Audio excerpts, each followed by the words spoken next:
Hello everyone, welcome back to our channel. In today's video, I'm gonna show you how to delete your Indeed account. It's a very simple and easy process, and I'm gonna guide you through how to do it. Let's get started. First of all, make sure that you've already downloaded the Indeed app. Once you download it, launch the app on your phone. After you are in the app, make sure that you are logged in with your account. This is the home page of the app. Now, in order to delete your Indeed account, you need to go to your settings. So here you can see the three lines icon at the top right corner. Tap on it.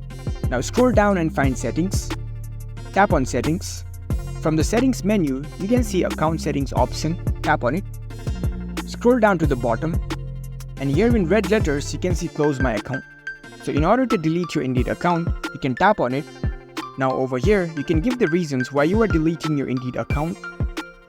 And after that, scroll down. And here you can see close my account option. You can tap on it and your account will be deleted.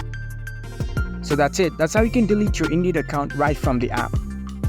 If you found this video helpful, don't forget to give this video a thumbs up and subscribe to our channel for more tech tips. Thank you for watching.